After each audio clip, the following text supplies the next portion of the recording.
Welcome to a special edition of APTN National News. I'm Savannah Kelly. Tonight we're taking a look back at National Indigenous Peoples Day and the annual APTN Indigenous Day live concert put on at the Forks in Winnipeg. Daryl Stranger and Tamara Pimentel were there.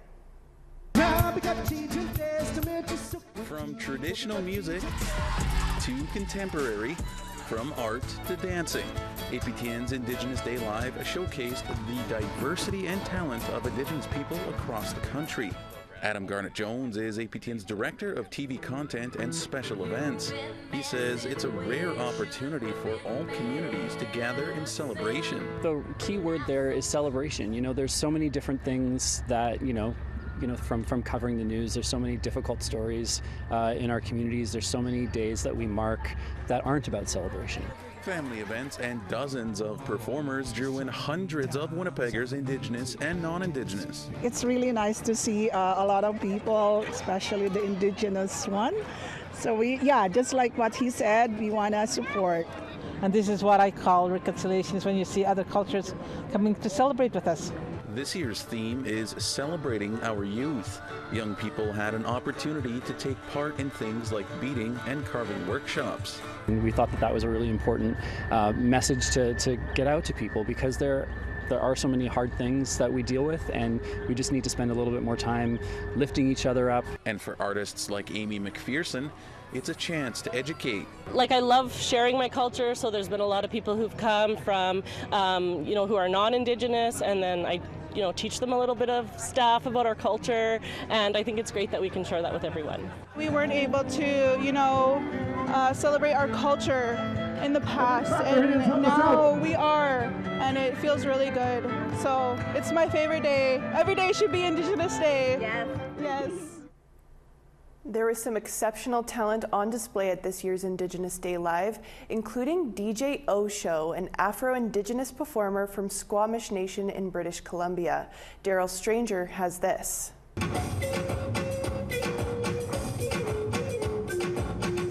Bringing diversity to many of the acts at Indigenous Day Live is Oreen Askew, or DJ Osho, a member of the Squamish Nation in British Columbia.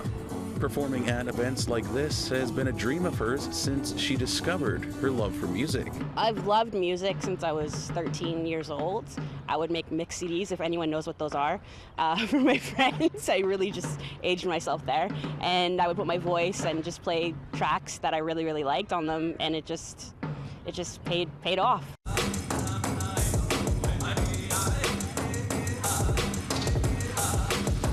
With a background in radio broadcasting, DJ Osho brought a hip-hop spin to traditional music and dance at Indigenous Day Live.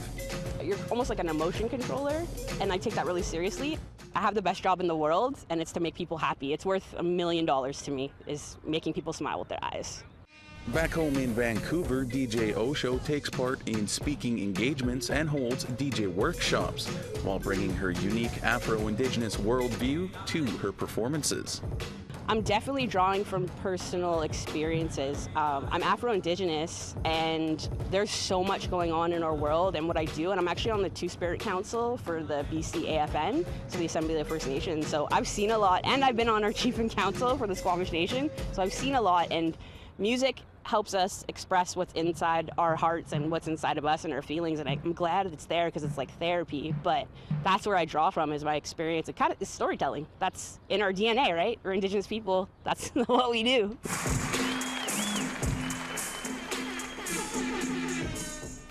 An Inuit represented at the event with Sela, a throat-singing duo from across Nunavut. Here again is Daryl Stranger.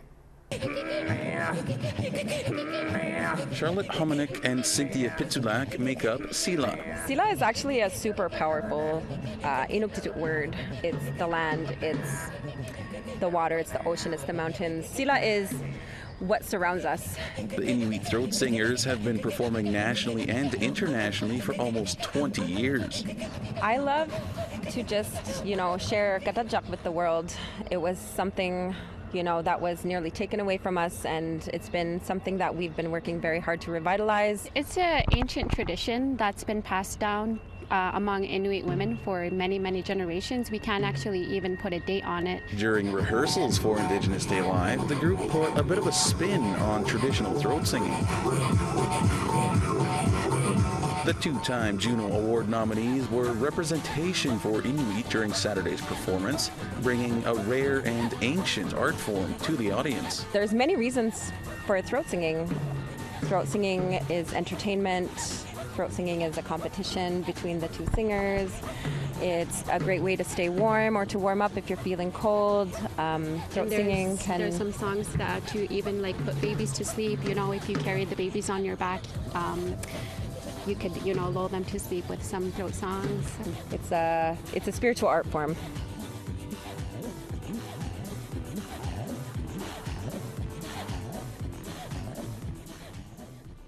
Aysanabee is primarily a singer-songwriter, but he mixes it up with collaborating with other artists. The Ojibwe from Sandy Lake First Nation in Ontario joined Daryl Stranger for a talk about all things music and his career. Well, it is an absolute pleasure to be joined by Aysanabee. Aysanabee, thank you so much for taking a few minutes out of your day to speak with us ahead of Indigenous Day Live, so we really appreciate it. So thank you so much. Yeah, thank you. It's a pleasure to be here. So my first question for you is just, for somebody who may not have heard of you or they're seeing you for the first time, who is Aysanabee, and can you sort of describe your music for us? Yeah. OG Cree, singer-songwriter for Sandy Lake First Nation in Ontario. I'm an alt-rock soul singer, kind of make more contemporary indie rock music, I guess. So that's where I'm at now, but you know, I keep wanting to evolve and grow and keep kind of pushing the boundaries. So. Well, going back a little bit into maybe your childhood and sort of how you got started in music, how did you get started in music? What sort of drew you to music and to where you are now? Yeah, definitely options, I guess. I grew up kind of in this off-grid households outside in rural northern Ontario. We had this house without electricity, without running water, and so guitar was one of the three things I had to kind of, entertain myself. So that's how I got into music. And when you make music, what do you base a lot of your music off of? Is it your personal experiences? Is it the world around you? Like, what do you draw from for inspiration when you're making and writing music? Definitely all of those things. I mean, this project I just put out was definitely, much different than how I normally write music.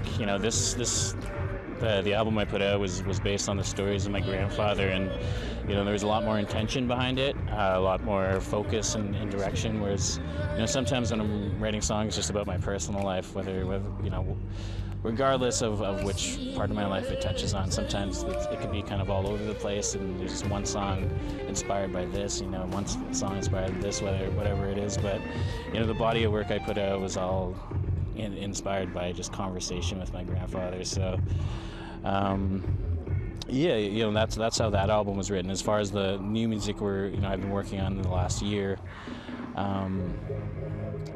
it's just kind of writing about my experiences and kind of what's happened since writing that record. And for somebody who's coming to see you for the first time tomorrow and future shows, when you're making music and you're performing, is there a message in the shows that you're trying to take away, or is it sort of dependent on sort of what it is you're performing and where you are, or is it sort of a universal thing? Yeah, definitely will vary on the song. Like there's no right or wrong way to make music. It's all expression, it's all creativity, and definitely with this last album, it touches on a lot of very kind of heavy context, like residential schools and all the suffering that happened there, and the trickle-down effect, and so I mean, like, I feel like, especially on a day like Indigenous Day, like, it's just that means a lot for us to acknowledge that, so we're not making the same mistakes, but I just hope people feel something and are able to kind of come away from these songs, maybe learning something they didn't know about before. And when it comes to what you do, what's the favorite part of what you do when it comes to making music and writing lyrics and everything? What's your favorite part of doing all of that? Yeah. If you have a favorite part, I mean, it could just be. If I'm, you know what? I really love writing a new song. There's something about writing a new song and kind of taking a little part of yourself and putting it onto a piece of paper or into a recording, and a lot of the time that kind of just happens to me in private when I'm just like at home and I have my equipment and I just finish a new song, and it's just such a. I feel accomplished when I complete something. So when I finish a song, I feel I get a lot of fulfillment out of that. Yeah. Well, and on that same note, when you share a piece of yourself, because that's a lot of what you do when you're making music with others, when you share a piece of yourself with others, what sort of goes through your mind, and how does that make you feel, sharing a bit of your journey with others? Yeah, I mean I'd say it varies for sure. Like I've definitely played. I've played festivals where 20,000 people see there, and they've never seen me before, and they appreciate it. And then I've played to rooms with 20 people, and everyone just talks over you. So, I honestly, there's been kind of crazy moments that have kind of stood out to me. Since putting out that record, even like some of the messages and feedback I've been getting has been like, pretty nice. Like, for the context of the record, it does touch on residential school, and so I was worried about putting the record out, whether or not some of the songs would kind of re-traumatize residential school survivors, because I didn't think so many people would hear the record. I thought it'd be the same small group of friends that had been coming out to my shows, right? And so when, residential school survivors reached out, like just on social media, and just said like, hey, I'm so happy to hear our stories finally told by our people and our voices and our way, and keep going, and I found it so healing and validating.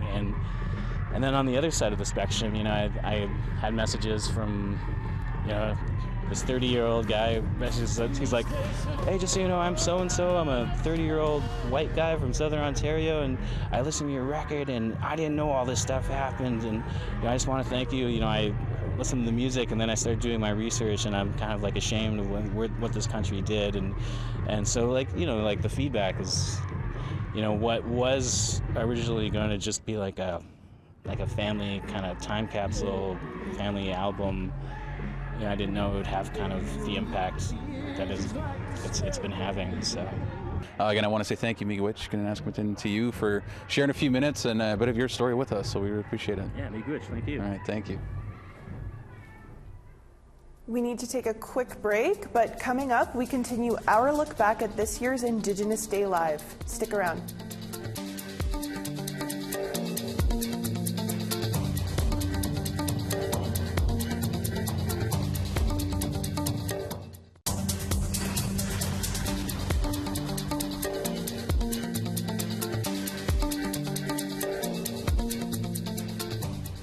Welcome back to this special edition of APTN National News.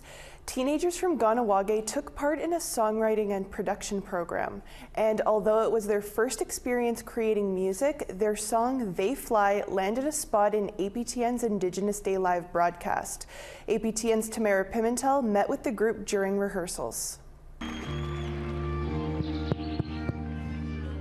This is KLMP. Caitlin Cross, Lola Rosa McQuaid, Mercedes Deer, and Phoenix Lahash are all high school students from Ganawage near Montreal, Quebec. The quartet spent the better part of a year preparing for this performance of a lifetime. I think our group is just like a bunch of kids that came together to write a song that we didn't think would go very far, but then we realized it reached out to like a lot of people. I'm ready to fly, so break me out of my shell. From my light skin to blue eyes, my life's like a new time. Our group really works because we have similar stories, yet different at the same time. Writing and performing is a first for KLMP. They took part in a music production program through Ni Jinan Mobile Production Studio. After much collaboration, they created They Fly in hopes of demonstrating the struggles Indigenous youth face, what it's like growing up in Ganawage and leaving their communities to attend high school. In most communities, there isn't a lot of high schools in the community, so going from a very like tight-knit community to like going out into the world into high school, which like there's also like language barrier, and then there's like learning preference and all of that, and because like there's already discrimination out there, it's harder for Indigenous students to acclimate into like different environments like that. I feel like we're very underestimated. Yeah. Like especially in like the learning environment, I find that like we're very underestimated and not expected to be able to succeed the way other people do. I'm feeling stronger. KLMP performed They Fly at APTN's Indigenous Day Live broadcast. I'm very, very excited. I'm very scared at the same time. It's a lot of people, and we've never done something like this, but I'm happy I am doing it. My favorite part is definitely the writing and recording of the video. I mean the music, not the video. Like it brought us all together in ways that like we weren't like that before. The group says they plan on creating more music with Nijinan to bring more stories of Indigenous youth to the main stage. Tamara Pimentel, APTN National News, Winnipeg.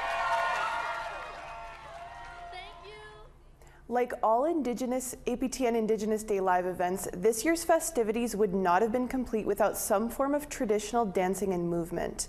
This year saw that with Miss Sandy Bay and the Rainbow Tornadoes, as well as the Wild Moccasin Dancers. Yes, for sure. Miss Sandy Bay and the Rainbow Tornadoes certainly live up to the group's name. With their bright, dazzling attire and quick feet, it's almost like you've been hit by a dancing tornado.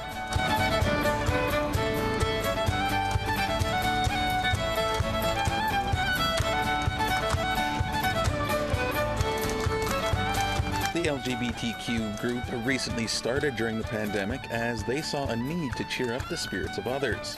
We just love to dance, and we just like to add drag and LGBTQ, and we like to add diversity to it, and we just like to entertain and just make people smile. So for me, I just like to spread the diversity in it and just do it in drag, and because it's different. The group all have the same reasons when it comes to what they love about performing. Oh, I love the music. That's what I love, and the happiness that it brings to people. Yeah, and just to spread the culture. I just like fell in love with like all the different steps and like all my dance family, like throughout the years, and just like spreading my culture. I like spreading the culture around everywhere where we go to dance, and I've made so many friends over the years that I've danced. Ryan Richard sees the importance of being an Indigenous LGBTQ group showcasing their culture. Because we've been pushed out in the shadows for too long, it's time for us to bring ourselves out there, and then just how better way to do it through dance. So, and just to spread that love. And look at us, we're so colorful. And also showcasing some dancing and culture were the Wild Moccasin Dancers. The duo celebrates their culture through the beautiful dance movements. Nyla Carpentier started dancing at 2 years old. I love that it brings my family together, my friends together. It's something I've been doing since I was 2 years old, and I just love that it just brings a lot of joy to my family. David Whitebean hopes folks watching can understand a bit of what the performance is all about. Medicine that's being shared. Not all the time do the spectators really know what they're seeing, but we're with the intention of what we're up to, conveying that message of like, this is a healing, but this is also an expression of art, and that's something that we really want to be able to share and convey to others, is that the art is still alive, and we want to continue that. Carpentier says the performance is not only for Indigenous people, but everyone. It's showing that we're, as Indigenous people, we're still here, but we're also growing and evolving in our culture, and our songs and our dances, and that we're always adding to it. And it's to show, the young people and the youth that they can also be creative and expressive. And then all the non-Indigenous people can see that we're not like stuck or stagnant, that we're always growing and evolving. And that's so important, a part of our reconnecting and reclaiming.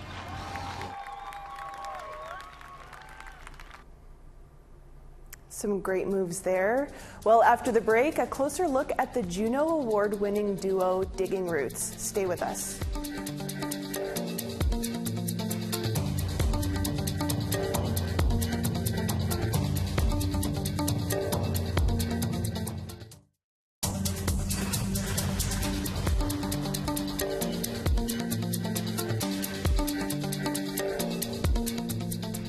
APTN Indigenous Day Live saw so many wonderful performances this year, and one of those performances was done by Juno-winning artist Digging Roots. Here's a closer look at the duo.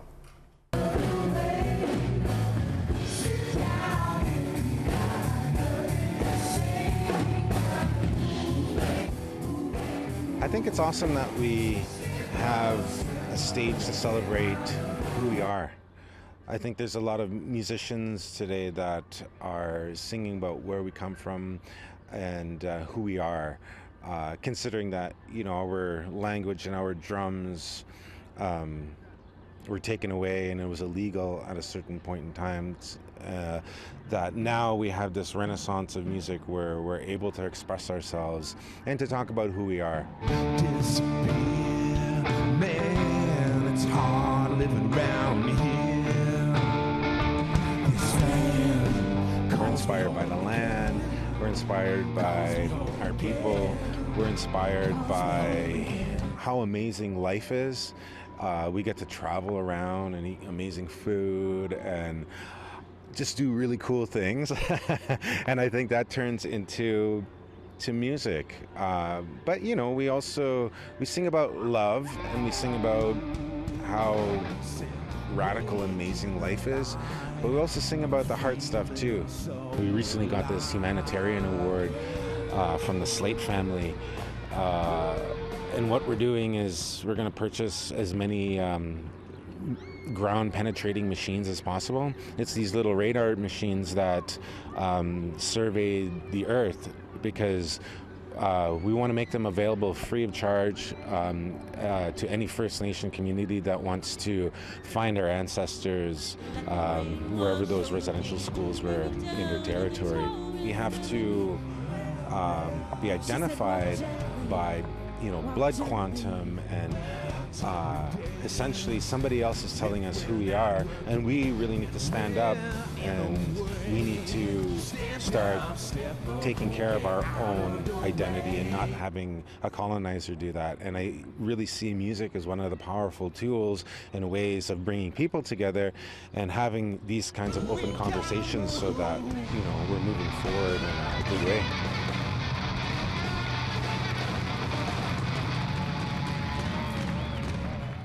Well, that's all the time we have for this special edition of APTN National News, looking back at this year's Indigenous Day Live. For news anytime, head on over to our website at aptnnews.ca. I'm Savannah Kelly. Marcy, Miigwech, thank you for joining us tonight. Have a great night.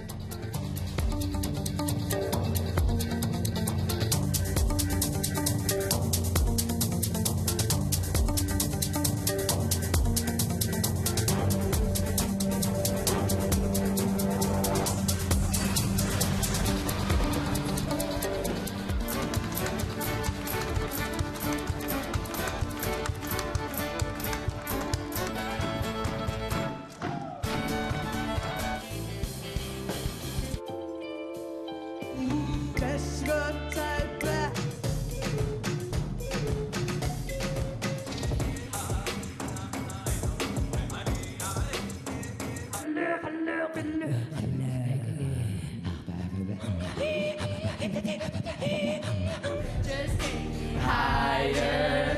Future is a sky that's filled with color.